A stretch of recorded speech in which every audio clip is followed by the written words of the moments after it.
Good morning, everyone. I'm going to ride around the world. I'm Mick Claridge, and I'm going to ride around the world on my bike. My son, he gave me advice at the start of this ride, and he looked at me and just said, "Dad, don't be a moron." Let me do my animal signal to gain their respect.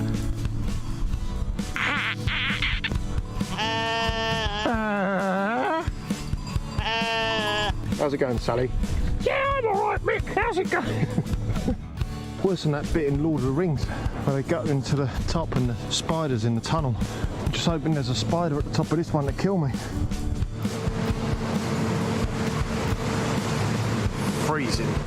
And I failed. I moroned up the ride.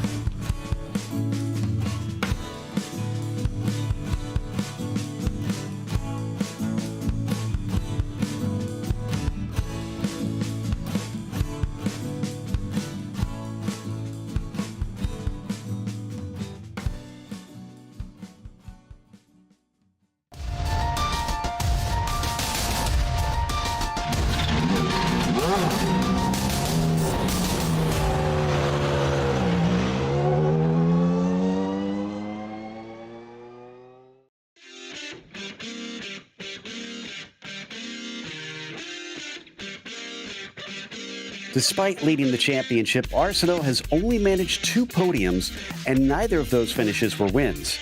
Behind him are 2 intriguing stories. Hardman hasn't finished off the podium since the feature at Mosport in round 1, and Haynes has had 3 wins. Both seem to be fast approaching. We'll see if the top spot changes tonight as we get ready to watch round 4 of the Radical Cup Canada Winter Series, and you'll see it all live here on the Global SimRacing Channel. Hi, I'm Joe Peak, and with me in the booth is IMSA driver Joey Atterbury. Behind the scenes is our director, Ryan Bauer, and he's using cameras provided by Dougie Beer. Road Atlanta plays host to our drivers this evening. With such a fast and flowing circuit, let's head to our track guide to learn more about it.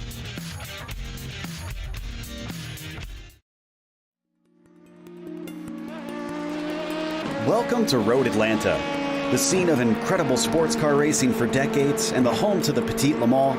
This is a track that has proven itself to be worthy of attention on a world stage.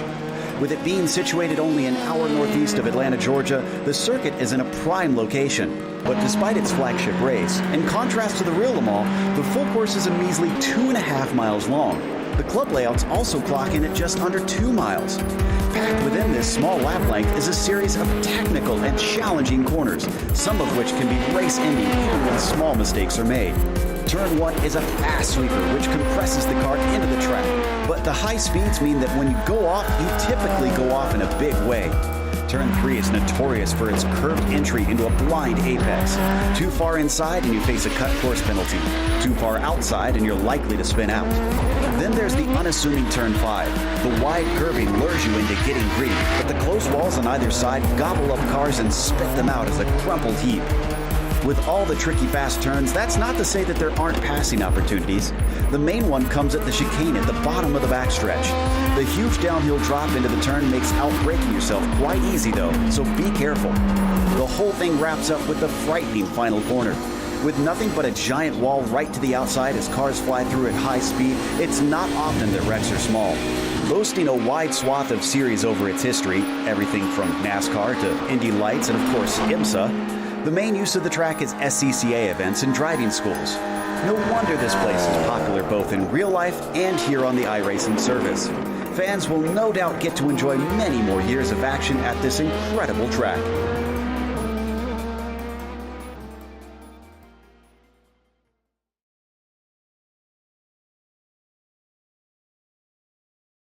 Well, this definitely should be a fun one, especially for this car, which tends to whip around here pretty quickly. Joey, what can we expect with the Radical at a place like this? Going to be a lot of fun because there's some really fast sweeping corners, especially turn 1 and down the S's, where this car will be glued pretty good to the racetrack, but be careful in turn 5 using too much of the curbs, both going in through the middle at apex and also exit.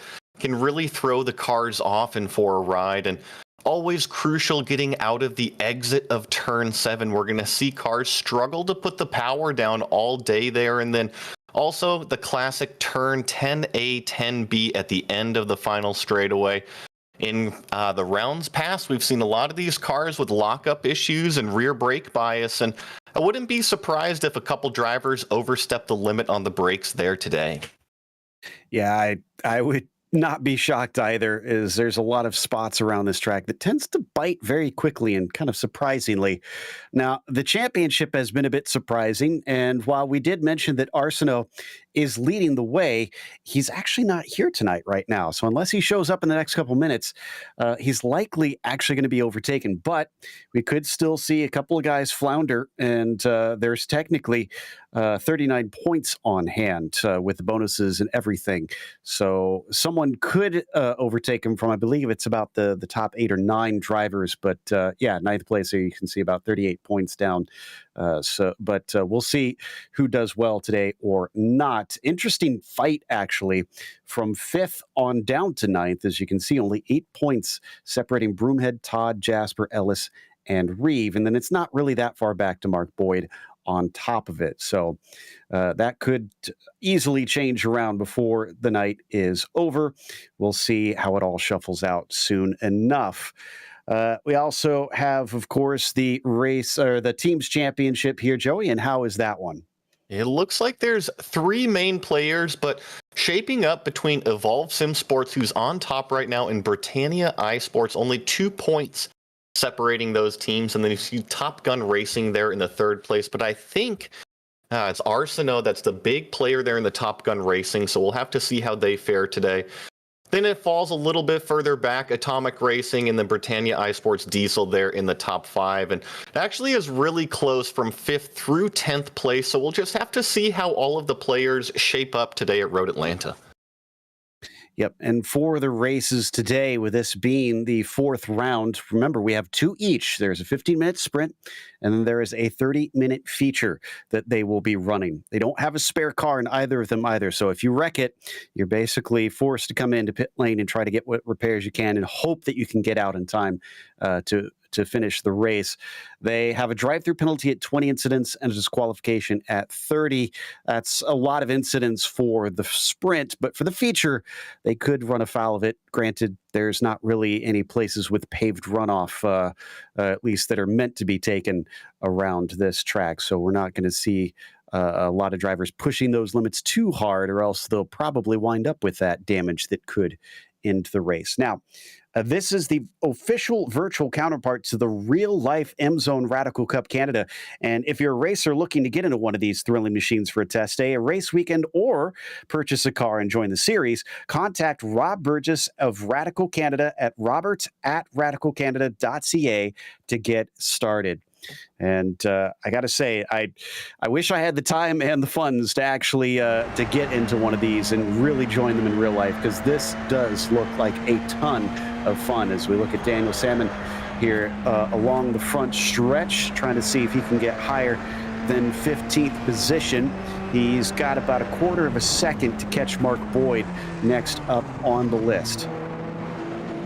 This qualifying session does have about 8.5 minutes left, and here you see just taking one of the escape roads at Road Atlanta. And Joe, you mentioned the off tracks, but that was one of the areas that we might see some cars take a couple off tracks if they don't hit that tricky turn 3 right. The visual cues are so tricky here at Road Atlanta. And you see Kevin Hill, he comes down the hill, which is one of the most fun parts of Road Atlanta, is this huge downhill coming to start finish. Absolutely. This is a track that still retains some of that old school nature, I feel like, which a lot of American tracks have in comparison when you look elsewhere in the world. Yeah, look at how little runoff there is on either side here as he comes over the blind turn 3 that Joey was just talking about. And then turn 5, likewise, really you see the wall creep up on the cars very quickly, and you tend to see race-ending accidents there. But especially turn 12 is the one I'm kind of amazed that hasn't seen some sort of request from drivers to see more space on the outside, because that wall is right there, and they're doing about 140 when they come through that corner. I agree. I think the trouble that you run up against, though, is that the auxiliary pit lane is right there, Joe. So there's no place to push the wall in the pit lane further back coming out there at turn 12. And you're right. We have seen some pretty big incidents when cars get wrapped up in that tire bundle coming down the hill. Indeed. So at least we haven't seen anything that's led to loss of life or limb, at least in recent times through there. Like you said, they've got quite a bit of padding to try and make it as safe as they can. Kevin Hill, as he crosses, will jump up to 9th with his 1:14.6, just shy of Ben Willid, who is 14 thousandths of a second ahead of him. New driver out here, Stephen Jeffrey, is going to see what he can do for JTech Motorsports. He's already up to 6th, so he's certainly hitting the ground running. And what do you know? A 13.7 will actually put him on the front row.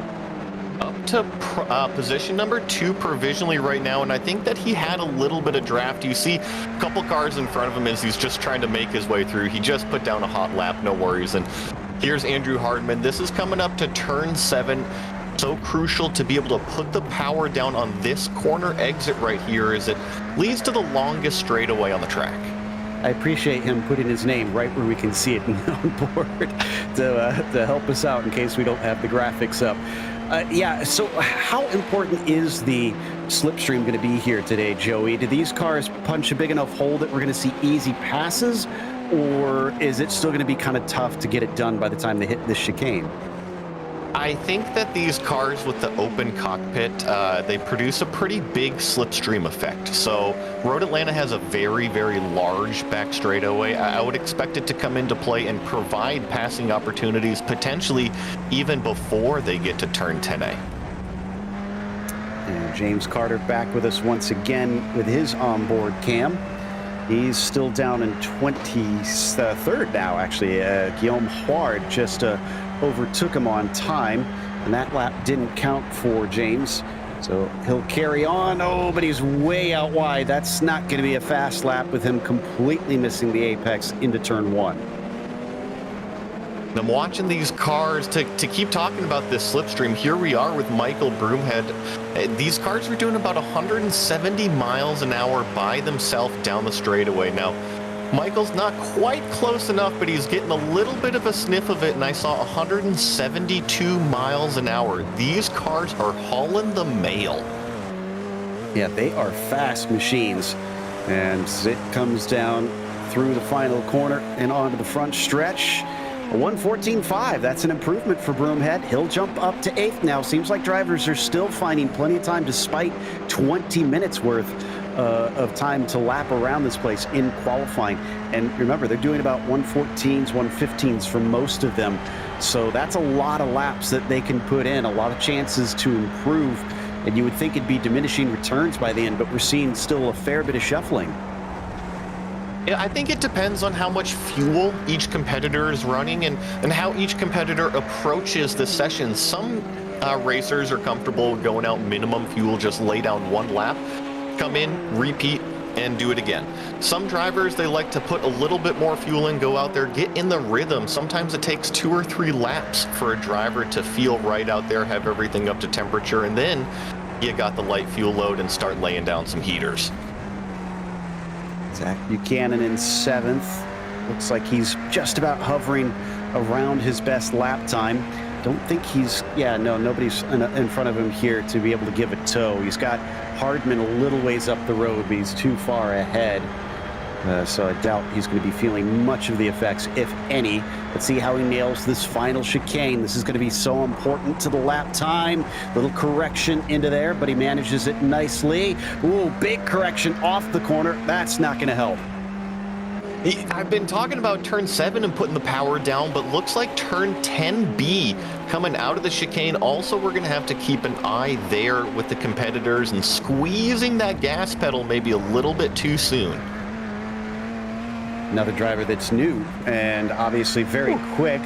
Assad has got himself having to dodge other cars. That was Dave Peterson you saw in the wall there. But Assad here has got himself up to 4th position. That's only 0.6 off of Ellis, who's still on the pole right here, and 400ths off of Nick Horvath on the inside of that second row. So good opportunities to wrap this up, but they've only got, maybe one more lap, honestly, because they are not allowed to finish hot laps in this series. Once the 20 minutes is up, that is it. We move on to the gridding. I think the one benefit about that in Road Atlanta is, you mentioned it just a minute ago, these lap times, a minute 13, minute 14. So even with 2 minutes left, I'm looking at cars probably in the turn 5 area that can come around and still get one in.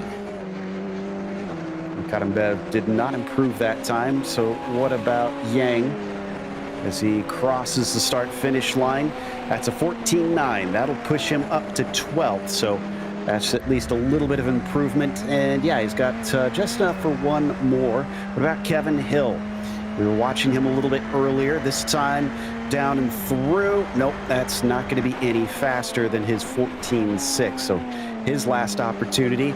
Anybody who crosses the line within the next 7 seconds here is going to be able to get around for another, but after that, it's essentially checkered flag for anybody who crosses behind. Looks like Phil Beans is the first to see that checkered flag because he just spun it coming through that final turn. We're watching Jeffrey, who's still looking to try and snag that pole away. He's shown some really good speed, and if you're going to do it, it's going to be now the last lap. And what I'm seeing is a couple cars in front of him. This might work out in Jeffrey's favor, the slipstream down the back straightaway. So Assad finishes up, and he does not go any quicker. Watching on board with Jeffrey out of turn 7. Yeah, he's going to get a nice little tow along the back stretch. Not quicker for Mark Boyd or Joseph Yang. No, I take that back. Yang improved, but didn't go up any higher in position. 3 thousandths off the next car up, so just shy of being able to start from 11th. Bedard is not going to go any faster. Ridgway will, and he is going to jump up to 11th because of that. We'll see if Jeffrey was able to get the power down coming out of the 10B chicane. Looks like he's on a pretty good lap. Is he going to improve his lap time? No, not quite enough. Yep, so that is it. Qualifying is over. And Alex Ellis has the pole for this first heat. It's going to be Stefan Jeffrey in second, followed by Nick Horvath in P3. Assad Nikatabev is going to be in fourth, with Scott Bedard in fifth, and then Andrew Hardman in sixth. Zach Buchanan starts seventh today, followed by Mike Broomhead, and then John Benwilid will begin ninth. Kevin Hill rounds out your top 10. Robert Ridgway there in the 11th position. Joey Haynes in the 12th spot. Joey Haynes, a very fast competitor. We'll have to keep an eye on him today. Joseph Yang in the 13th spot. Christian Jasper. Daniel Salmon rounding out the top 15. Stephen Ritter 16th. James Doherty in the 17th position. Mark Boyd, Dave Peterson, and Phil Beans in 20th spot. Guillaume Huard starts 21st, followed by Cedric Ohayon, and James Carter was only able to manage 23rd, with Phil Amaro starting from 24th. All drivers set a time for this one, and they will head on around for a pace lap in this.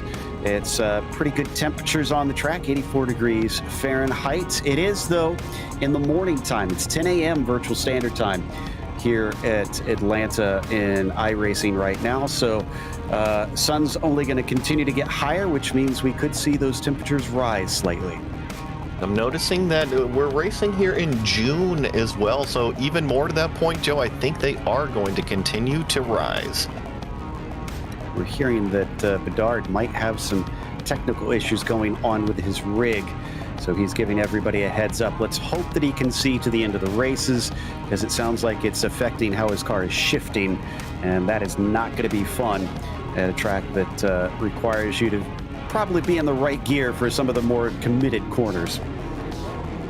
Yeah, you know, at least he's letting everybody know. I think that's the first thing you got to do, is identify the issue and then let everybody else know. That's all you can do at this point. You know, just going to have to deal with it, try to do his best. Hey, Schumacher won, stuck in like 4th or 5th gear or something like that, so he can do this, right? You know, it only needs one gear, you know, but I will say Road Atlanta has some really slow corners and a really fast back straightaway. Okay, so heading up through turn 3 with our lovely angles from Dougie Beard, showing us just how blind it is through that turn, and then plunging back down into the valley that leads up towards turn 5, which I still say, I say this in most broadcasts we have here at this track, Joey, I think turn 5 is one of the most underrated turns in racing. It deserves more of a reputation. Well, it definitely does. I'll tell you, turn 5 is actually one of my nemesises. Nemesi? Nemesi? Yeah. Yeah. I have plenty of history with turn 5 and that exit curb, and I think today, watch out for these cars. They don't like the high curbs, and there's a high curb going in on driver's right. There's a high curb at the apex, and there's a high curb on exit. So just filled with dangers. So Salmon for Top Gun Racing, bringing it onto the back stretch now and trying to catch up to the field as we now look at James Carter. There's our 2 onboards.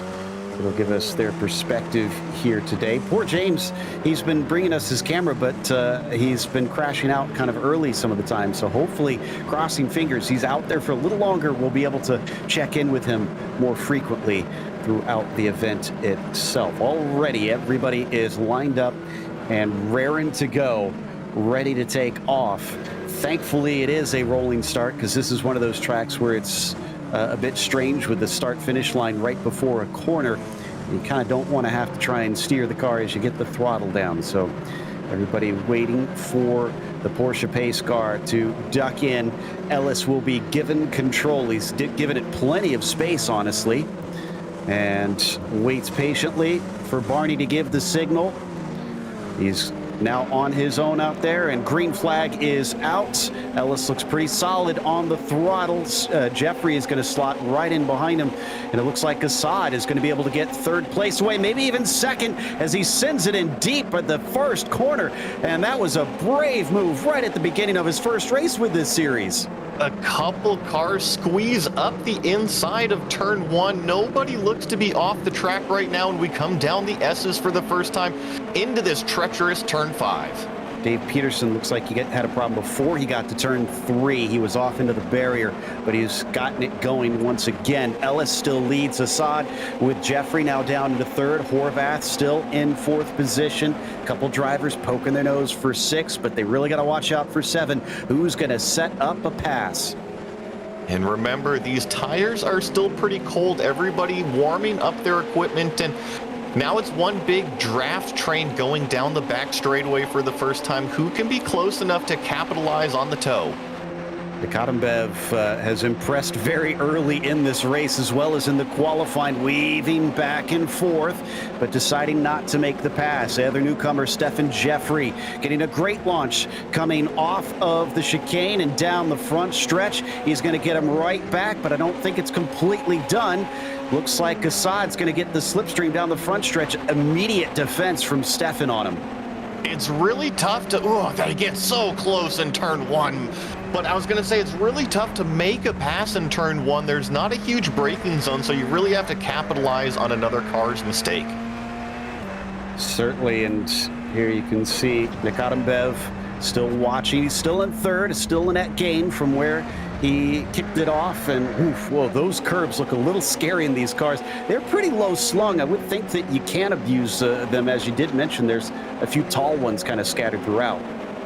And the way you have to look at this car is it really is a big go-kart. It is an adult go-kart, and so yes, these curbs are in fact very tall, and we're watching Joey Haynes and Kevin Hill, 2 teammates right now of Evolve Sim Sports, draft down the back straightaway. Joey Haynes, I think, is actually going to bring Zachary Buchanan with him. If you remember, that's the name that won the first round. Exactly, but Haynes has gotten 3 in a row, although he missed in the feature race last time out when we were at Brands Hatch. That was the only thing that stopped his streak. So Buchanan moves up into 8th. Haynes needs to get a little bit farther up if he wants to be back on the podium once again. That was a great pass by Zach Buchanan. He actually got both of those Evolve SimSport cars, and seeing fast lap right now, Nick Horvath, but it's still Alex Ellis leading the way over Stefan Jeffrey, and looks like these 2 cars painted the same color. seem to be stretching it out on the field right now. Worth noting, up ahead of him, that's Scott Bedard in the 83. So whatever shifting problems he's having, he's managing them well, or it's gone away, because, I mean, he's running well up the field here and doesn't seem to be too fazed by it. You know, and there's one other thing that Scott Bedard might have been able to do before the race is go in and change the settings on how his car is shifting. If he's having equipment problems, identify those and try to come up with a solution. Yeah, I've been kind of eyeing his numbers there on his dash.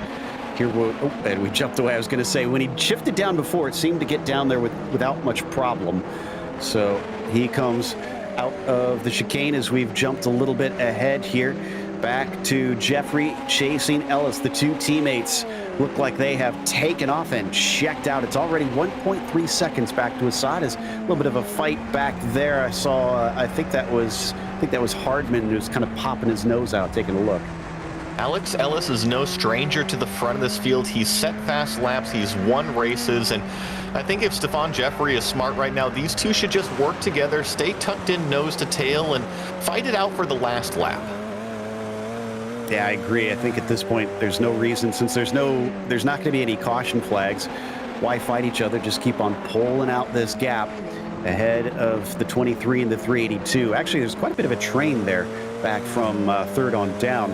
It's not just Assad and Horvath. Hardman's in there, Ben Willid, Bedard is clinging to the back of them before you finally get a breakdown to Buchanan. We're going to check out Ritters now in 18th position. He's sandwiched between Ohion and Doherty.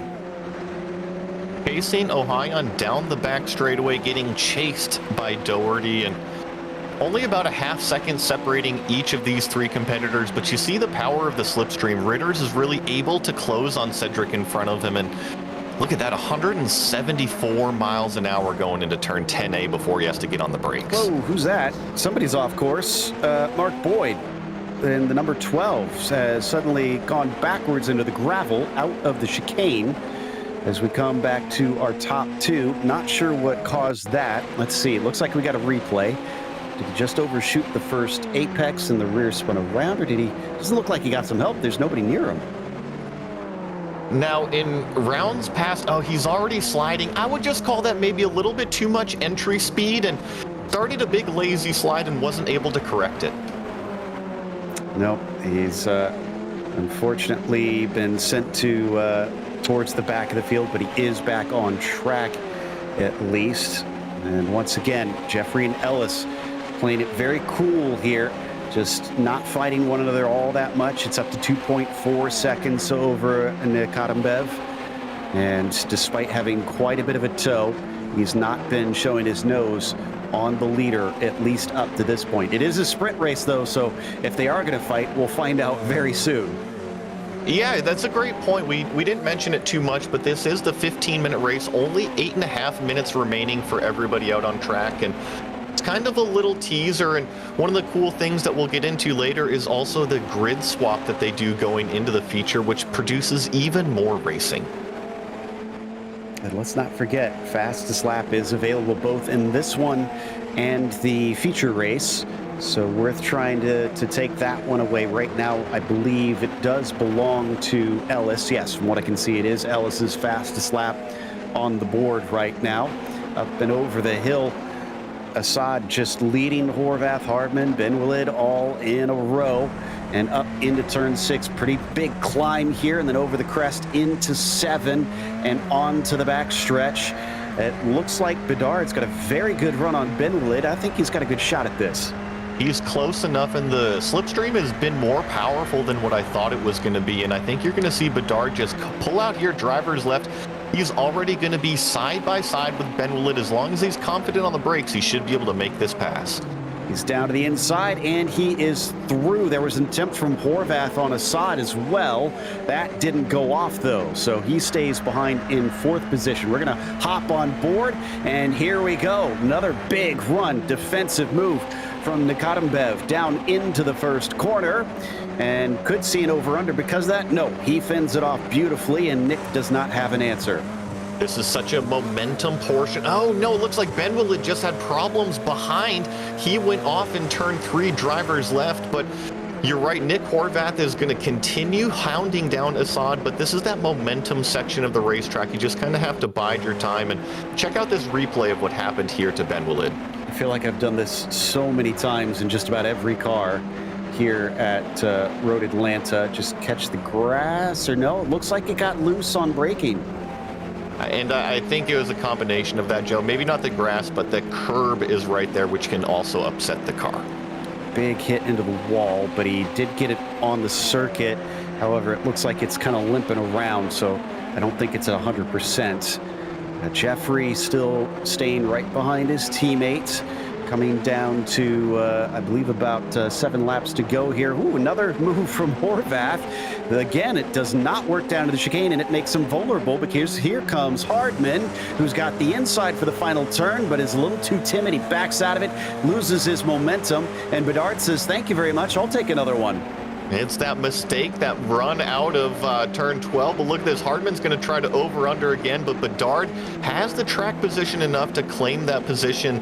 I think it's only a matter of time until Nick Horvath is able to line up Assad in front of him and just try to figure out the best way by him. They've both been having braking duels going down into 10A the last few laps. So who's going to win that game of chicken?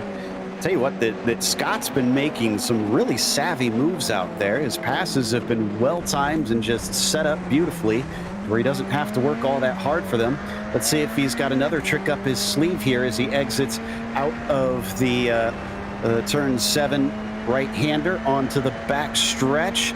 Looks like that pull from Assad on Nick is going to be enough that he won't be able to try and attack here, but depending on what happens with these two, oh no! Runs into the back of Asadambev, and he's going to get punted all the way out into the gravel.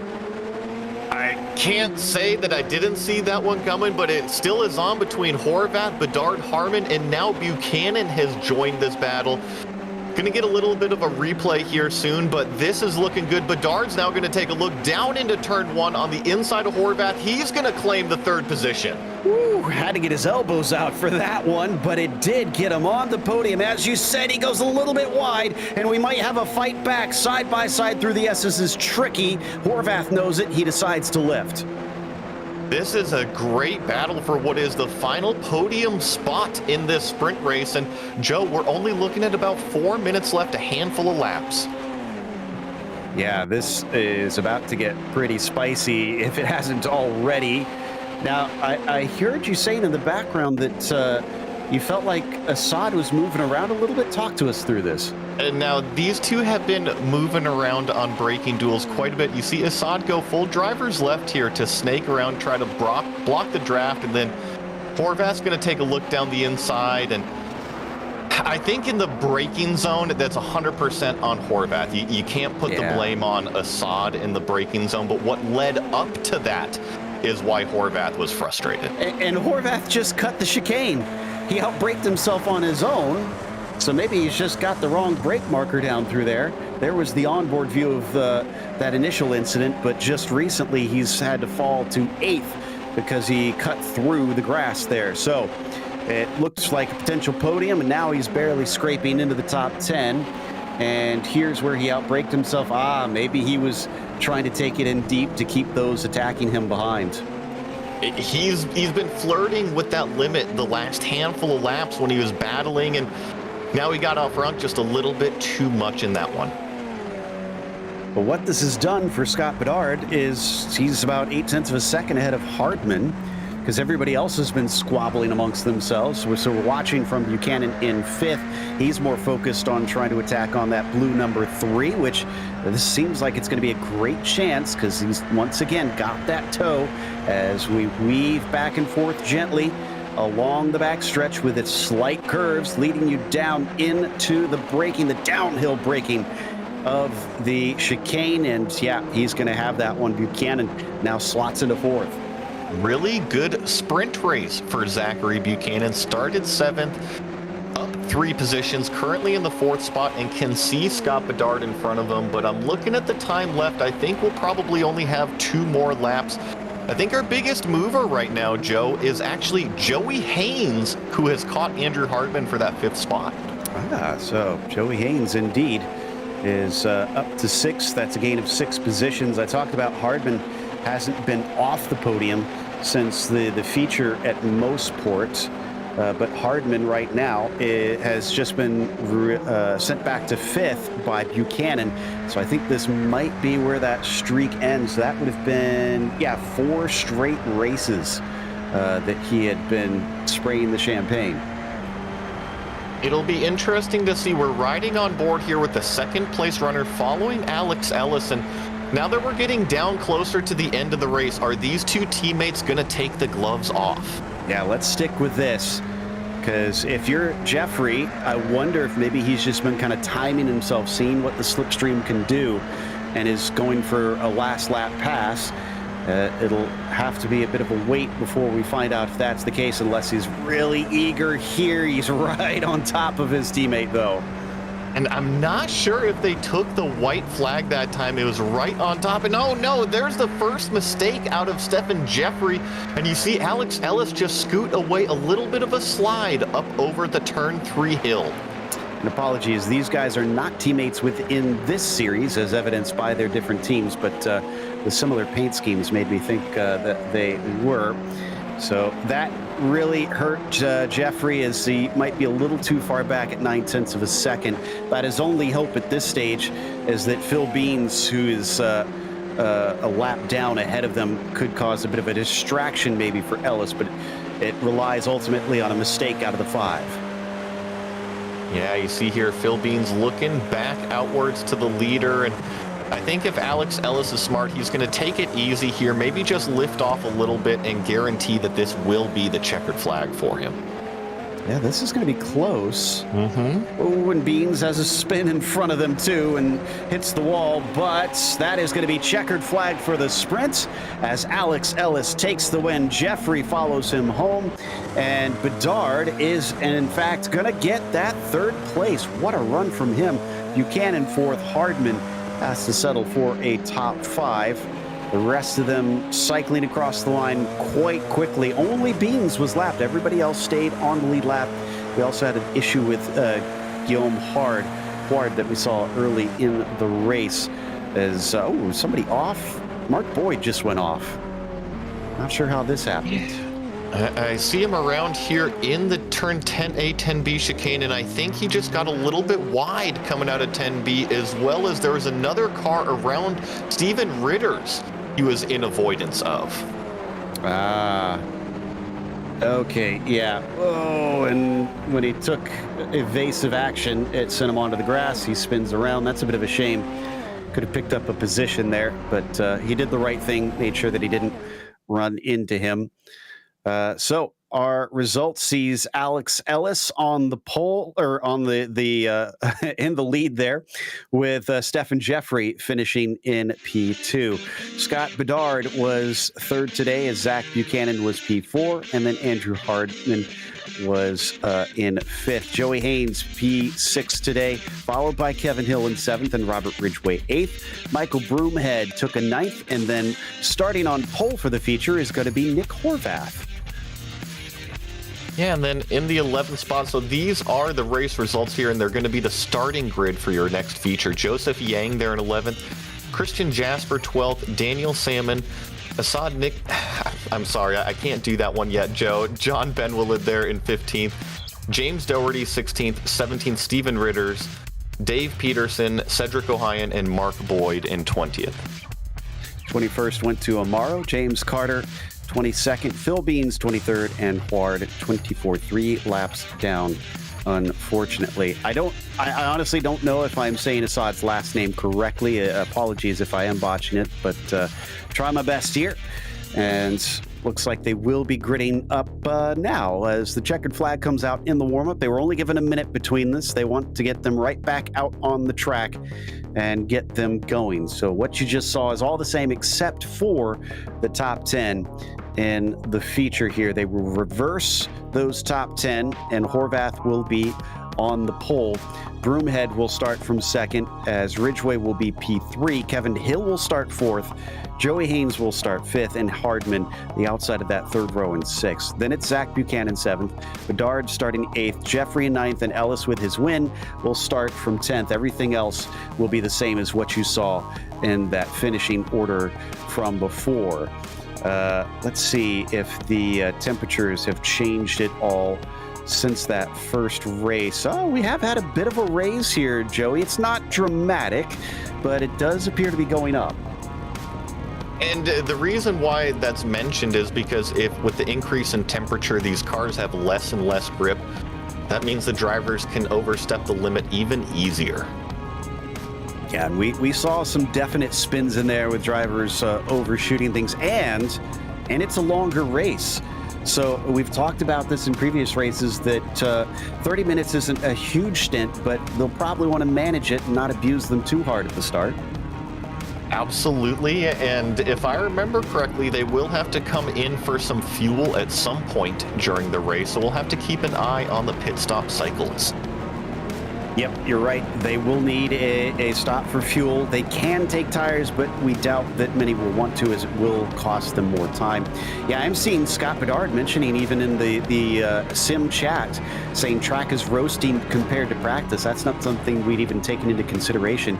If you didn't go out much in qualifying, you could have been caught out maybe by the changes that have happened since they started much earlier in the morning today. And something I'm noticing, Joe, is Alex Ellis, our sprint race winner, has chosen to start in the pits. Remember, he's got that 10 position grid invert, so I don't necessarily blame him. Remove himself out of the thick mess of it. Wow. So he, I mean, he must really not trust this situation then in that case, because that's going to put him well behind the entirety of the field. He's going to have to pass a lot of cars. Instead of just 10, he's now going to, well, 9 technically, he's going to have to overtake 23 cars to take a back-to-back victory. We've only seen one driver do the double so far, and that is Joey Haynes back at Sebring. We'll have to see, and it just is a very uphill battle for Alex Ellis. And I believe that maybe, let's see who else is there with him. I think it's Alex Ellis and Stephen Jeffrey, both choosing to start from pit road. This is going to be interesting because both of those cars were definitely the fastest cars on the racetrack, and now they got to work their way up through all of it. Do you think this is just a little bit of overconfidence right here? They thought they needed more of a challenge or something? I can't fault them if they're thinking that way, because it is fun, right? It's great fun when you know you're the fastest and have to pass everybody. Absolutely. And not everybody is as intense about the point situation, so it could be that they're just out here for some fun and they feel like, well, we have a chance to pass at a place like this compared to Brands Hatch or Mosport, which is very difficult to overtake, so let's do it while we can. And it looks like pace car is ready to head in. Horvath is going to be given control. There it goes, the pace car, and there's the green flag. Horvath is on the loud pedal, and Robert Ridgway is going to spy the inside of Broomhead coming into the first corner behind them, checking up the Evolved SimSport drivers of Hill and Haynes. Unfortunately, have no place to go with cars blocking their path, still side by side from a second on down for many cars. Almost a 3-wide situation there for Joey Haynes, but he thankfully decided not to try and get to the inside of turn 3. Now they go single file down through the Valley of the S's. It was very busy from turns 1. Sorry, Horvath just spun. Horvath is spun out of the lead in front of the field, and unfortunately it looks like another car got caught up in it. Oh no, and he's going to run into him on top of things. And then I believe there was another car that just came in and hit Ben Willid as well, but oh no, and there's a car spun around coming out of turn 7. I believe that's Assad turned around the wrong way. It is. There was Assad and there was somebody else. Looks like James Doherty, unfortunately, also facing the wrong direction. Well, this was a very messy start compared to what we saw of the first lap in the sprint race. Maybe guys getting a little bit jittery out there. Amaro spun halfway down the backstretch. I don't know how he managed that. That's bizarre. You know, unless you're using the whole track and you maybe clip a little bit of the grass, it's definitely possible. And I'm looking, Alex Ellis and Stefan Jeffrey are already at the back of the pack and making passes. Yeah, in fact, Ellis moves himself into 16th. Jeffrey right behind him. Let's take a look. This is the incident with our pole sitter of Horvath. Up through turn 5, it bites another driver. Just go wide. Yep, too wide. Those exit curbs, Joe, you know, it'll catch you, and then here comes Ben Willett. Unfortunately, he avoids and collects the wall, and then was it Horvath? Oh, it was Horvath again. Oh, no, unfortunate. Didn't expect him to drift back across in that direction, so he was kind of on his way. And yeah, Ben Willett asking people to hold the brakes there. Oh, and Assad. And that's what spun Doherty. Okay, so it all kind of had a trickle-down effect through many of them. Doherty taking a tow after getting hit in the nose by somebody there. Here's another one with Phil Amaro. Okay, now this one I have not gone back to look at. I have no idea what in the world could have caused this. Oh, that explains it. Tough break for Phil Amaro because he was doing nothing wrong, and that other car was just trying to get back going and was unaware of Phil on the racetrack. Oh no, it looks like Stephen Jeffrey, it was Alex Ellis just made contact with Mark Boyd up at turn 3 and sent Mark Boyd around. Yeah, this has just been an accident-prone feature race. I can also tell you that Horvath had another wreck at the final corner. I'm guessing damage on his car hurting his handling, and it spun around. He is now taking a tow. We're going to be 3 wide for the lead on the back straightaway actually right now as we take a look at this replay of Mark Boyd.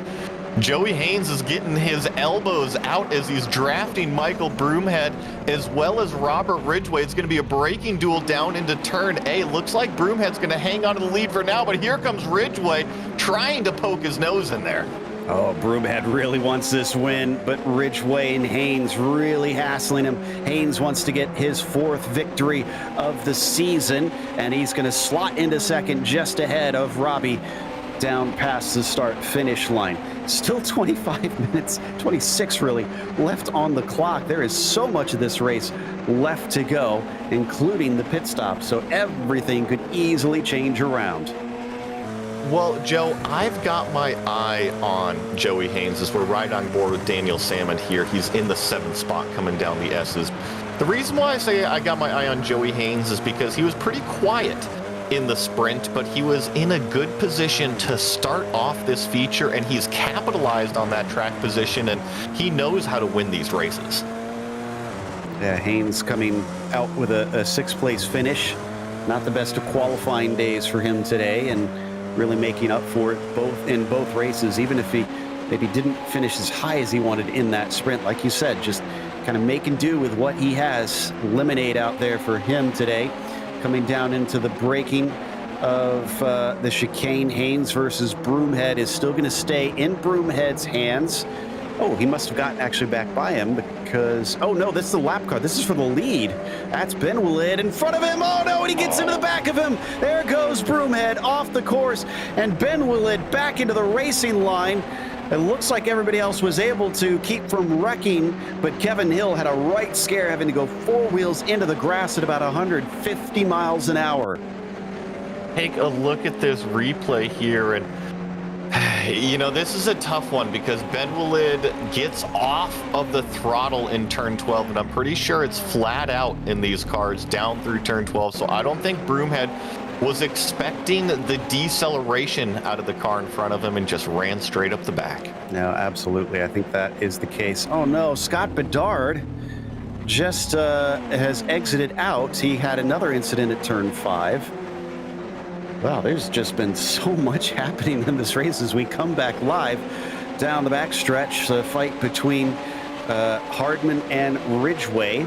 Hardman missed out on the podium, but he's back onto it on this one. In fact, he's thinking 2nd place. Ridgway doesn't fight it. pretty impressive run from Andrew Hardman. He had a good sprint race, and here he's capitalizing on that track position just like how Joey Haynes is. And here's Scott Bedard. It's that exit curb, Joe, the turn 5 exit curb. So easy to run wide, but it is so tall and can bite you. Yeah, so he had to tow back to pit lane. So despite getting a podium last time out, it's looking like that's not going to be a back-to-back podium for him. Joseph Yang on board with the 6th place driver. We were watching with the car in front of him earlier. That's Salmon up there. So as this green number 55 tries to get ever closer to that rear wing, he'll have to deal with that dirty air through some of these more medium speed corners. And I'm looking directly behind this. Check it out. Alex Ellis and Stephen Jeffrey have joined this battle, and they're the only 2 cars on track in the 1 minute 14 second lap time bracket. They still have a shot at getting all the way up towards the front. Yeah, it's 7 seconds from our leader down to Ellis. However, that leader being Joey Haynes, I'm pretty sure the 99 is going to be quite quick and also difficult to overtake towards the end. Yang still hounding Salmon down through the chicane and out over the crest underneath the bridge there. So keeping him on his toes, but can he be a chameleon? Can he keep one eye ahead and one behind? Because here comes Ellis. I want to ride on board with Daniel Salmon right now because I love seeing the emotions out of these sim racers. And when you have a mirror full of a competitor, trust me, it is nervous. And look at the concentration that you see on Daniel Salmon's face, just trying to wrestle this car around and hit every apex he can. Absolutely. Not something you really get to see in regular racing because usually helmets are on. As this is a great run from Ellis. He's already overtaken Yang, and Salmon also doesn't really put up much of a fight on it. Still, he's left Jeffrey behind. His cohort has not been able to overtake them quite as quickly. I actually want to give a tip of the hat to Jeffrey because he didn't force the issue. They've made it all the way up here. There's no need to make overly aggressive moves. Yeah, hasn't lost too much on him quite yet, thanks to the slipstream here down the backstretch, but he's still not overtaking. Oh, maybe gonna go around the outside here and then the inside of the second part of the chicane. That's ambitious. That is not easy to do, but he makes it stick. Great heads-up driving from Joseph Yang. I think that he was a little early in the brake zone, caught Jeffrey off guard, and then once he realized how much speed Jeffrey had, he left a lane. Great racing from Joseph Yang. That last lap from Haynes is a 14.7. Ellis, even with the pass, was a 14.1. So with 20 minutes left on the clock, Ellis has a realistic shot at hunting down the 99.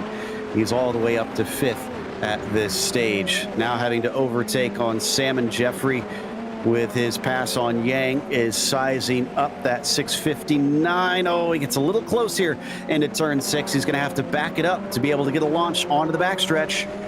He gets a great run out of turn 7, does exactly what he needs. Look, he's already going to be side by side with Daniel Salmon. And I think right now Daniel knows that Jeffrey is a little bit faster, just needs to hold his line, maybe take it into a braking duel, but Stephen Jeffrey's been very good on the brakes. Little bit of a hip check there as it gets narrow.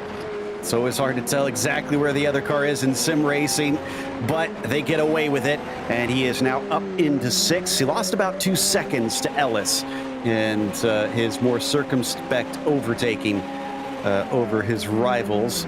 Let's not forget that Salmon could try and fight back here. Look, he's not dropping away. Well, now he is. Well, and Joseph Yang is right on the back of Daniel Salmon, so Daniel Salmon can't lift off. He's got to keep attacking, and it's what you have to do. You know, these are pretty quick races, just being a little over 40 minutes, and got to attack the whole time. So up in front of them, it's worth noting that Hardman's still within a second of Joey Haynes. So the lead battle isn't really a battle quite yet, but it's not out of the question. And that could erupt at any moment. Or we could see Hardman maybe get a little bit of a quicker pit stop and try to jump him. It's all kind of a wait and see sort of mode for everybody. As for Joseph Yang, now that they've been left by Ellis and Jeffrey, it's kind of status quo for these two to the battle that they had earlier. Here we see Joseph Yang taking a peek down into 10A. Not quite close enough this time, but got to get the fresh air on the nose. It helps with the front end. And I've noticed that Daniel Salmon is a little bit slower on the entry compared to a lot of the other racers out there. He gets going through the apex speed and the exit, which is what he needs to do, but could probably pick it up just a little bit on the entry speed. All right, we'll see if he takes your coaching. If he's listening in this race, many of them probably have to wait until afterwards. That was a big slide there from Joseph coming into turn 3, but he keeps it from going off the circuit and is still on the back of the 659. Let's check in with those top two. Hardman still at about 1 second to 9/10 of a second behind Joey Haynes. Now, is this his ultimate pace, or is he holding a little bit in reserve and waiting for later on to really push hard and go on a strike? It's a good question, and I'm looking at the comparison between our top two leaders, and they're nearly identical in terms of their best lap time so far in the race. And Andrew Hardman looks to be closing in a little bit more on Joey Haynes, and I believe that the pit window is going to be starting to open soon here in the next handful of minutes. Maybe we're seeing a car setup difference with low light fuel level like we've seen in previous rounds where one car is a little bit faster at the end of the run. We could just see the background of that shot of the front stretch. Ellis come into frame, and he was ahead of Ridgway. So he's now moved up to 4th, and it's down to less than 6 seconds up to Joey Haynes. He's continuing to cut into that lead. It's, I think, more of a question of when he will catch the leader and not if. And we'll just have to watch the pit stop cycles too, because it'll be really interesting with overcuts, undercuts, and also in-laps and out-laps. They're so crucial for your track position. Look at how quickly he's gaining on Kevin Hill. The Evolve Sim Sports driver already has him in his mirrors. It's 1.5 seconds now, so he can see him back there and knows that he is quickly approaching. So let's see at what stage he's able to actually go on the attack. I think we had a change of position between Broomhead and Peterson. Michael moved the 00 up into 9th, just as an update for the mid-pack back there. Hill watching as Ellis starts to get larger and larger in his rear view. And this should be a really good lap from Alex Ellis, back down into the 114.6. Fastest car on the racetrack currently, and you're right, Joe, that took 1.2 seconds out of Kevin Hill that lap. Man, just amazing stuff out of Ellis. I think, could he maybe be there by the time they get to the backstretch? It's down to 9/10 of a second. Definitely. All right, well, that means he'll have a shot at trying to make that overtake. The more laps that he gives himself towards the end of the race to attack on Haynes, the better. So doesn't want to sit and fiddle too much with Kevin Hill if he feels like he can overtake him fast. And yeah, here we go. It's 0.5 of a second as they exit turn 7. And that's a good point, Joe, is that you don't want to break your own momentum. Alex Ellis is moving out there. The quicker he can pass Kevin Hill, the better. And if I'm not mistaken, I think I just heard Hardman on the radio talking to Haynes, telling him that he sees Ellis coming. And there he goes. No, not completely through yet. It's a hard fight from Kevin Hill, side by side, all the way through the final chicane of the lap, but he can't hold on to it. Ellis is now into 3rd, but it did cost him time. I gotta give credit to Kevin Hill. He had the opportunity to run out wide on the exit of 10B, but he left a lane for Alex Ellis. Just great sportsmanship that I'm seeing throughout the field from all of these racers. Well, it is now a clear track if you're Ellis, so he can try and push as hard as he wants to catch Hardman. Unfortunately, it looks like Joseph Yang had to come into pit lane. Did he have an incident? Because there were some apologies over the radio. Oh, he had contact with Salmon. That close and fantastic battle that they were having came a little bit to blows, but it looks like neither of them are too angry, judging by their voices over the radio. Yeah, it was contact after they both outbreak themselves. You see them just both get locked up going into 10A, and then Looks like Joseph Yang is opting to come down to pit road. I wonder if he's opting to take his pit stop as well, Joe. He did. 10.7 seconds in his stall. I think that's our first driver to take a standard stop. Looks like Assad is the next one after him, so he's a little far down. Unfortunately, he's in 18th. As Salmon's still running, but he just got passed by Broomhead. I wonder if he has a little latent damage from what happened. As we're side by side, Jeffrey versus Hill. Now he's caught up to the man that was battling with Alex Ellis before, but he can't get it done. And in fact, from behind, there comes Robert Ridgway, making it a little bit more complicated. Really good stuff from Kevin Hill, and I shouldn't be surprised because he sports the number 51, and that was my old number back in the Grand Am days, so keep it up out there, Kevin. There was a little partiality there as they come into turn 6. Kevin Hill, I got to give him credit. Kevin is not a pushover. When these very fast drivers come up on him, he's basically getting his elbows out and say, all right, you can pass me, but you got to take it. And here comes Jeffrey. He'll have another good opportunity going down into 10A, but we've seen Kevin Hill battle it too wide through 10A and 10B and be really good on the brakes. Here we go again. It's got the inside. Well, you've seen it defended from both sides of the track here. Ooh, big slip up behind them, and it looks like Jeffrey's not going to be denied this time. He manages to sneak through. Poor Robert Ridgway is finding the end of those tires. He's going to let them cool off while he takes some fuel in his stall. But here comes Kevin Hill taking a look into turn 1 on Jeffrey. Doesn't have enough track position to make the move, but shows the aggressive nature out of Kevin Hill. And by the way, Ellis 0.6 of a second faster than Haynes last lap. He's got it down to less than 5 seconds up to the leader. But Kevin Hill now all the way down into 5th position. It was a nice dream while he had champagne floating through those thought bubbles. Unfortunately, the bubbles will not be coming for him today unless he has some incidents start to erupt in front of him, or he can maybe hang on to Jeffrey Hill and ride his coattails back up to Alex.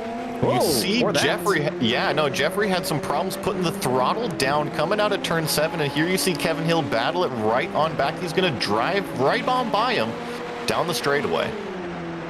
Wow.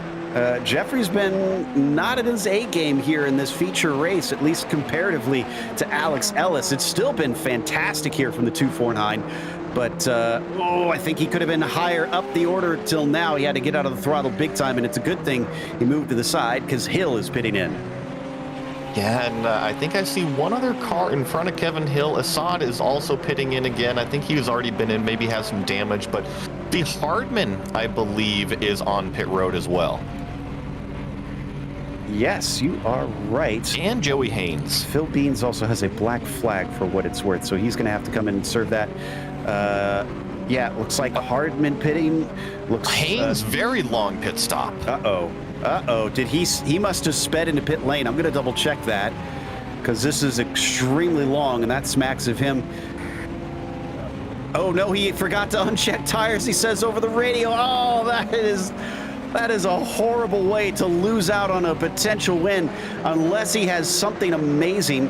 I mean, he could have unchecked those partway through and just gotten back out there, but I guess he's committed to it now. Yeah, and it's a tough break. It happens a lot in sim racing because you are your strategist, you are the crew chief, you are the driver, so you have to wear all of the hats and monitor everything. It's a lot to do. Yeah, I always hated that aspect. One of these days I need to get my hands on the hands-free verbal command stuff that you can get with crew chief and things like that. This is now a battle between Kevin Hill, Robert Ridgway, and Michael Broomhead for 4th position. I said it would take some mistakes or something for Kevin to have thoughts of maybe getting a podium, and he definitely has it on the cards here if he keeps it right. Broomhead overtakes on Robert Ridgway, and Stephen Jeffrey is now taking his pit stop, so he's going to cycle in around Kevin Hill most likely, but it's how fast is his pit stop, because will he be ahead or behind? It's about the same amount of time as the 249, it looks like. And we're going to have a race for the lead here very shortly. It's unfortunate that Joey Haynes had that pit stop mishap, and Broomhead is going to continue on the back of Kevin Hill. But look at this. Alex Ellis has the leader, who is now Andrew Hardman, square in his target sights. Okay, so Hardman, who has been handed the top spot from the mistake in the pits by Joey Haynes, has got even more pressure on his shoulders. Ellis 1.2 seconds back. We're riding on board with him now, looking up ahead at that number 3. There's no threat from behind. The next car, Stephen Jeffrey, 13 seconds back from them. Well, and that goes to show you that pace that you were talking about that Alex Ellis has over Stephen Jeffrey in this feature. And it looks like Michael Broomhead is going to go ahead, draft right by Kevin Hill on the back straightaway, move up into the 4th position. But Alex Ellis has been on his game, and I don't want to take anything away from Stephen Jeffrey, because we got to remember, this is his first race in this league. Yeah, and to be willing to start from the back and be able to charge this far forward to where he's on the podium, he deserves a pat on the back for that one, as we're now having issues for the leaders, actually. Hardman got held up by a little bit of traffic. It's Ben Willett who's gotten back out on course. This is helping Ellis get ever closer. He flashes his lights at the number 8 and manages to sneak through turn 6. It's now down to 0.6 of a second. This is going to be a very tough ask for the final 7 minutes if Andrew Hardman wants this win. And Andrew Hardman hasn't had to do a lot of racing in this feature. He was tagged onto the back of Joey Haynes, and now we're going to see what kind of lap times he can do with a lot of pressure coming up as behind. And Hardman hasn't had a win yet. He's had a couple second places in there. One at Sebring in the sprint, and then one in the feature at Brands Hatch, but never the top step.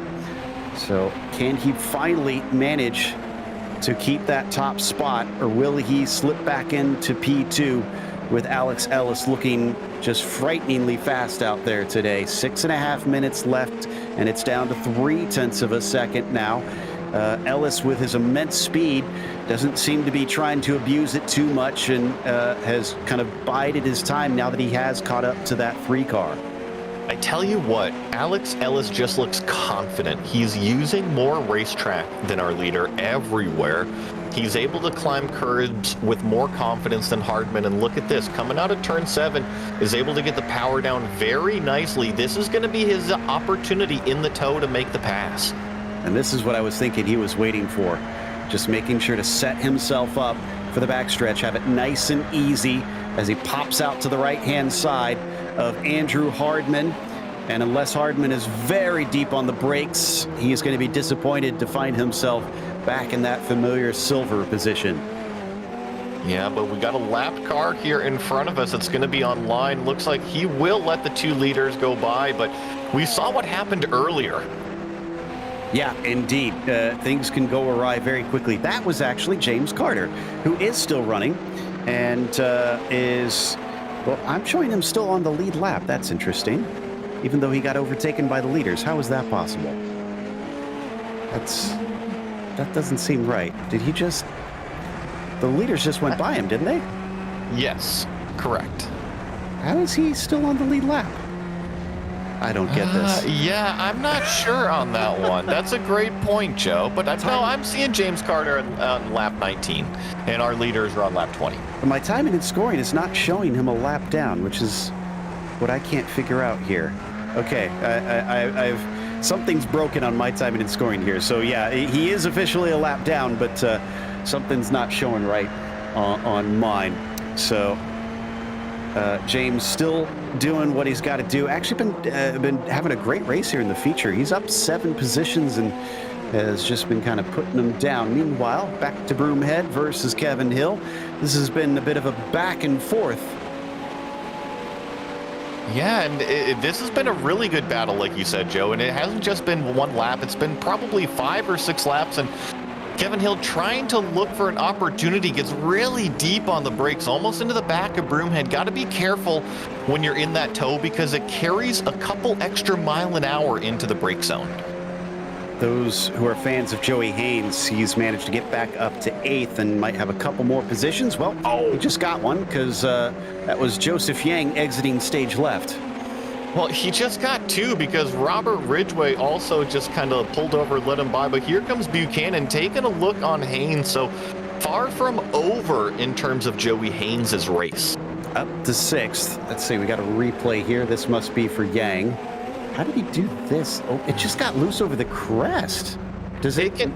Yes, it is that drastic. Let me tell you, coming up over the crest here, it is a huge over crest and then downhill. You actually see the car in front have quite a bit of wheel spin as well. And that's probably why he let him by. It just lost momentum. So that's a good point. Yeah, that was Ridgway that was getting all crossed up there. So without the speed, just had to allow Joey Haynes through. 7 seconds up the hill. Don't think we'll see him get into the top 5. In fact, our leaders here have crossed the start-finish line, and I think, is that 2 to go or 3 to go? I think it's 3 to go. Don't count me on my math when it gets this close, you know. Too much pressure, but I'm actually really impressed with Andrew Hardman because he has not let go of Alex Ellis. He is still in the slipstream. Yeah, he's making him work for it, which is what we love to see. As we come back to Hill versus Broomhead, now we're on Ellis and Hardman here. Yeah, 0.8 of a second here. So Andrew, he's got speed. We've been praising Alex Ellis, and if Hardman has been able to ride his coattails this closely for this long, clearly he's not too slow himself. Well, remember, he was doing the same thing to Joey Haynes. He was there in the slipstream, just right in the draft, and if our leader makes one mistake, Andrew Hardman will be there to capitalize. And we have seen Ellis make some mistakes before, so not impossible. Alex has already managed 2 wins, the sprint at Mosport and the feature at Brands Hatch. And other than that, he actually had a 0 score for the feature at Mosport and a 0 score at Brands Hatch's sprint, and then didn't take part in the race at Sebring. This has been quite the different day for him, where he's finally looking at a potential double here and crossed the line with 2 to go there as we went past the start finish a couple corners ago. It is starting to stretch now. Hardman seems to have lost the draft, and it's up to 1.5. Yeah, and it's going to be tough. It's going to require a mistake out of Alex Ellis now in order for Andrew Hardman to make up that gap. It seems like Ellis has just found a little bit more speed, and back into the 114s he goes. Not too great of a shock that we've had some attrition here today with the number of incidents that have been on screen. Doherty, Horvath, Boyd, Bedard, and Huard are all out, and Nikatembev looks like he might also be out of the race. He's been sitting in pit lane for about 9 minutes taking repairs, which doesn't mean he's out of it. Ben Willid was in there for 10 minutes, so Assad can still pop out before we see Ellis come back around here, which he just took the white flag that time by. And I think our biggest mover of the race that isn't Alex Ellis is Dave Peterson back in the 10th spot. Just want to give him a shout out because he's gone up 8 positions this race. And Jeffrey also up a number of many positions himself with that 3rd place, but Hardman doing so good here, up 4 to look at a 2nd place finish. And there you see Alex Ellis up through 6 and into 7, setting himself up for the right-hander and then applying the throttle. Essentially just one more corner to brake for, and he is about scot-free here. 6 seconds to Hardman. He must have had some sort of off track or something. He's way farther behind now. 1:18 last lap from Andrew Hardman. Yeah, it must have been a mistake. But very few mistakes from Alex Ellis today. Out of the chicane, over the rise, doesn't spin it up, and across the line, checkered flags as Ellis does the double here today at Road Atlanta. Looks like Andrew Hardman is also going to come down the turn 12 hill, cross underneath, and he will be 2nd place finisher. His 3rd second place of the season, unfortunately. So he's also had a third place in there back at the feature of Sebring as well. He's getting a little sick of these podiums not giving him the top spot, but probably happy to be racking up the points as Yang's still out there trying to catch up to, oh no, he's not racing with that car. That is Phil Amaro. He's a lap down. This is Ritters, though, on screen with Jasper chasing him about a second back. That's too little too late for if you're Christian. Steven is going to be able to take it to the line just outside of the top 10 with 11th, which will take us to a short break. We'll come back with the unofficial results as well as driver interviews, so stick around. Racing isn't easy, but experiencing it is. iRacing puts you in the driver's seat with the industry's leading sim racing game.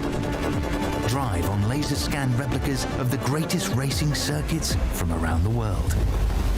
Go head-to-head against other drivers chosen by skill-based matchmaking to ensure competitive racing at every level. Compete across all your favorite series. In officially licensed cars, engineered to deliver the most accurate driving experience possible.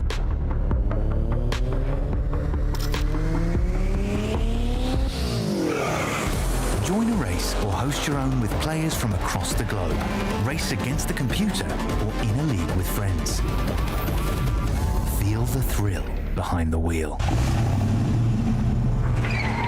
Visit iRacing.com.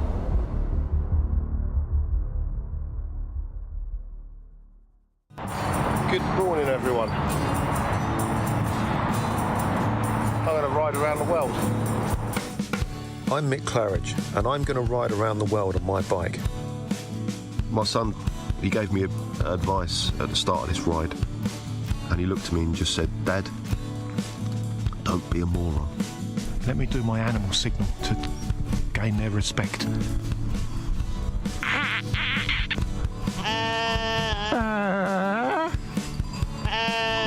How's it going, Sally? Yeah, I'm alright, Mick. How's it going? Worse than that bit in Lord of the Rings where they go into the top and the spiders in the tunnel. I'm just hoping there's a spider at the top of this one to kill me. Freezing. And I failed. I moroned up the ride.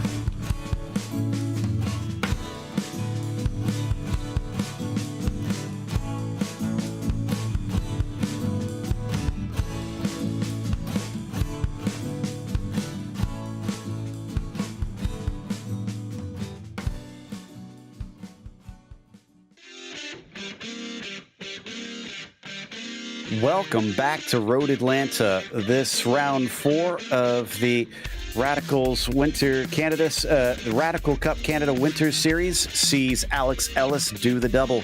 Took wins in both the sprint and the feature. In the feature, he actually started from pit lane past everyone to get that win. Hardman wound up second, with Jeffrey doing the same as Ellis, starting from pit lane, only able to manage third though, and was 14 seconds behind. That tells you how much speed Alex had. Broomhead was fourth, followed by Kevin Hill in P5. Joey Haynes probably had a decent shot at the win on this one. He would have had to fight Ellis, but his bad pit stop with tires that he didn't need sent him down to 6th. Buchanan was P7, Robert Ridgway 8th, and then 9th went to Joseph Yang, who had a spin late in the race. Dave Peterson, quiet, but moved up 8 spots to finish 10th today. Another good race from Steven Ritters, up 6 spots himself into the 11th position. There in 12th, we have Christian Jasper, Cedric O'Hyan in the 13th position. James Carter up 8 positions as well. Another good race from James. Good to see out of that one. And then Daniel Salmon with not his best luck. We were riding on board with him in that great battle, but ends up 15th place. And all of these cars are, in fact, 1 lap down. Phil Amaro there, Phil Beans in the 17th position, a couple more laps.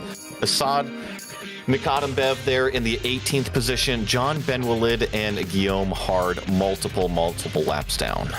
Yeah, from here on down, it's DNFs, as the feature race saw a lot of attrition, but not for Alex Ellis, despite starting from pit lane in that feature race. And now we get a chance to ask him if it was just for kicks. Alex, when we saw you grit up in the pits for that feature, we were trying to figure out if there was a reason or if you just decided to do it for the heck of it. Yeah, no, I wanted to have some extra fun. But no, Road Atlanta is known for being a really tough place to pass, right? So when you have a little bit of extra speed in hand, you can go for, let's say, unconventional moves. And unconventional moves around this place are both like scary, exciting, and fun, obviously. Well, you made them work, and it wasn't just you that did that. You had Stefan do the same thing with you, but it seemed like you had quite a bit of a difference by the end of the race. It was up to 14 seconds. What do you think made the difference between he and you that you were able to finish so far ahead? So the thing is, I would say the draft is probably worth, let's say, 0.4 of a second. So if you are 0.8 of a second behind someone, you can close right up to be 0.4 again. So even if you're off pace a bit, you can stick with someone. So I knew that without basically having a pick of some sort, that Stefan would just stay with me. So I knew that as we approached traffic, I had to be the one in front of him because my only chance was to get by that traffic before a technical section, pull a gap, and then by the time he would get by, he would no longer have the draft. And so that was my intention. It was just hoping for a moment to pop up when that would happen, and then eventually it did. And once I broke the draft, I knew he didn't have the pace to stick with me. Well, you did the double. Only you and Joey Haynes have managed it so far this season. What can you do in terms of the entirety of the season? Will you be able to be around for more of the races? Because we saw that you had to miss for Sebring. Yeah, which killed me because I love Sebring. It's one of my favorite tracks. But no, I am hoping to be around for the entire remainder of the season. So like I said last time, I know it's a lofty goal, but my goal is to sweep the remainder of the season. So we'll see how close I can get. All right. Well, lofty goal, but based on your pace today, not too unreasonable. Congratulations on the win, and hopefully we'll see you down in Alabama. Yeah, thanks, guys. And thanks to LS Engineering and Satellite Racing as well. Great stuff. Next up, unfortunately, becoming a bit of a bridesmaid in this series, it's Andrew Hardman, and Joey has caught up with him. Yeah, well, Andrew, congratulations on the second place finish, but that top step still eludes you just a little bit. Yeah, today I didn't really have the pace that I wanted going into the race, so P2 is certainly a welcome surprise. But midway through the race, after Joey had his issues in the pits, I think he took tires when he shouldn't have. I was thinking I was on for it, but Alex is just insanely fast, especially at this track, I guess. Or maybe I'm just slow, I don't know. But hats off to him for hunting me down and passing me cleanly. Yeah, he drove phenomenally, as always. So happy with P2. But yeah, win should come soon, hopefully. Well, win should come soon, hopefully, indeed. You've been so consistent, and even though you're collecting all of these other podium finishes, this is a great points haul for you today. And looking at where you came in second place, this should loft you up there pretty well. So you got to be happy about that. Yeah, I suppose the championship is what it's all about. This is an extremely fun league, and so it makes the championship mean less and the individual race mean more. I don't really know why that is, but it's just a blast to be racing with all my friends. Thanks to Mike Broomhead for putting on such a great league. But yeah, the championship would be awesome to win, but just the individual races are so much fun that having that little triumph at the end of it would be really cool. So we've gone to some pretty high-speed racetracks like Mosport and Road Atlanta, and looks like next you guys are headed to Barber, which is more of a slower, medium-speed technical racetrack. How do you feel on your confidence level going to that place? You know what? Barber is probably in the top 3 for me in terms of tracks on iRacing, so really looking forward to that. And I happen to be the person to make this fixed setup for that track, so, give myself a little bit of an advantage by suiting it to my driving style. Well, there you go. Good luck there at Barber, and anybody you want to give a shout out to. Oh yeah, as I said, shout out to Mike Broomhead.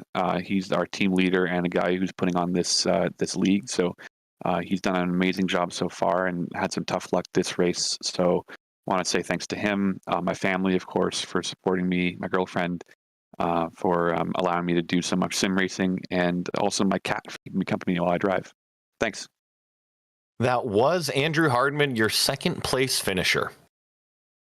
We've also got third place Stefan Jeffrey, who was quite quick in the sprints and in the feature. But Stefan, you were following Alex through most of that, and then suddenly he started to break away. Were you feeling a little bit more circumspect in your overtakes, or what do you think kept you from sticking with him? First race, I mean, I was there with the draft, right? Kind of waiting to plan the move. The plan really was to kind of stick with him through the feature, kind of stick it where he stuck it through traffic, at least try to. But there was a lap there that I had to send him because I missed my brake marker a bit, and as soon as you lock these tires, it's done. The grip was gone after that. I was kind of trying to hang on to the car for the rest of the race after that, but it was fun. Yeah, I think you mentioned it briefly. This is your first race with the series, correct? What made you be so ambitious to start from the pit lane here after such a short time around these guys? That was an absolute mistake. So I was on grid. I was actually on grid, and I could not hear anything from my headset. So I had to back out of grid with like 5 seconds to go and kind of do a makeshift fix for the headset. So that was definitely not intentional. Well, that makes it all the more frustrating. We thought you two just figured you guys both ran away from everyone, so you're going to have some fun today. That definitely makes it impressive that you worked through that hardship and got up to third. What do you think with this being your first go at things? So what are your impressions now that you've had a chance to really get out on the virtual track with the guys? First off, I think this is one of my favorite tracks, so it was pretty easy to get on pace pretty quick. It was just get a handle of the car. But all these guys, they drive pretty clean. So it was exciting to come through from the back. Huge thanks to Mr. Broomhead for bringing me on to this series. It's actually a lot of fun. I did watch a few of the first races, and it looked like a lot of fun. So I decided, why not try my hand? Well, you made it a lot more fun today, that's for sure. Congratulations on 2 podiums, and hopefully we'll see you down at Barber. Appreciate it. Thanks, guys.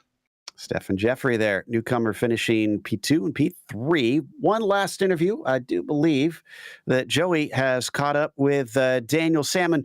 Didn't have the best of races in the feature, unfortunately.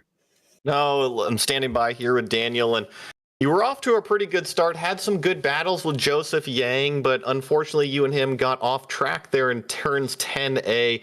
How difficult was the racing tonight? Oh man, everybody was just so quick. Like, so quick. I knew going in that, okay, like, you know, this is a high caliber field kind of deal. So I was just thinking, okay, try and keep it out the woods, which I did for the most part. Not perfectly, I admit. It left a bit to be desired. But no, Joseph was great. Like that little narky, like he already dinged me straight after the race. Like, sorry about that. And I'm looking at it myself, reviewing it, and I'm like, you know what? It's fair play. You know, he had the right to the corner, so like no beef there. But no, it was good. Like I definitely got a few lucky runs of. I can't remember if it was in the heat or the feature, but literally I come around the final turn and there's like apocalypse in front of me, and I'm like, oh damn! And I just tucked it on the grass and just managed to keep going and stuff. But what's really good is it looks like you guys can see the little fundraiser through the broadcast as well, so that's awesome. I didn't know how well that would work, but. Well, we highlighted you on board cam a couple times, and especially through some of the intense battles that you had, and it was great. It was great seeing the emotion on your face because you're so in tune with what's going on the racetrack, and I always love seeing those. So I hope you do keep the onboard cams on, and let's see what you got here. Yeah, Next time you gotta wear this. Come on, good luck with that now. Like you're gonna get a lot of emotion. I actually tried doing a lap in it in qualifying, and I couldn't even read the relative. You could get round, but oh my gosh, it was like next to impossible. But oh dear, I'm hoping if you guys want to do me a favor and promote that little fundraiser, I wouldn't say no to that. A little bit cheeky, I admit, but well, as long as it's for a good cause, that's always what we're here for, is to have fun and support good causes. And yeah, and Daniel Salmon, is there anybody that you want to give a shout out to or give a mention about before we let you go? well, I'm disappointed my teammate wasn't here today, but you know, he had a choice between this and we got the Daytona 24-hour tomorrow. We've got a team going into that. Guys who are a lot better than me, I'll be honest. But you know, I'm glad that we're doing that, and that's where we're doing the fundraiser. So for the last 2-3 years, this will be the third year now, I've done a fundraiser for Cancer Research Institute. First year, I think, was about $1,200 US, because I don't know how to put it in Canadian dollars. The second year was $1,200 Canadian. And at the minute, I think we're floating around the 300. So, you know, could do with a top up if anybody's, you know, got a little bit of extra. I get it. You know, times are hard. You know, maybe buy a pot and then you can, you know, but no, if you've got a little bit of spare change, by all means. And it's just something to try and do each year, you know, trying to put an end to that nonsense, right? Nobody wants to deal with that. So, you know, I don't want to have to do it. Well, you know what I'm saying, in the nice way. I'd rather we fix the problem. But yeah, no, shameless plug. I'm sorry. Completely shameless plug. No, it's a good plug for a good cause. And Daniel, I'm actually going to ask, if you have a URL, go ahead and drop it in the comment box on the broadcast so that way everybody can get a look at it as well. I got to be honest, I don't know where to do that. So what I'll do is I'm going to put it in one of your channel things, and then maybe you can hit the magic button. That'll happen. And like I said, we got Daniel Salmon here, 15th place finish, and going to let you go, but hope to see you at Barber. Perfect. Yeah, no, absolutely. I've got to learn that track. This was one of my better tracks. I'm like, yes, okay, I can do this one, and now I'm in for a rougher couple of weeks. So hopefully I can do all right. Awesome. Well, like I said, good luck, Daniel, and we'll definitely see you here in the future coming rounds. Perfect. Thank you for having me once again, and well done to Mike for organizing that. Excellent job. And I'm sorry I'm a little bit of a chatterbox. It kind of comes with the territory. I love it. I love it. Whenever you hop out of a race car, you always have a lot to say. I know I do. And I think that's going to do it for all of the interviews here, Joe. It will indeed. We like chatterboxes. It's easier to interview those than the guys that just give us one-word answers.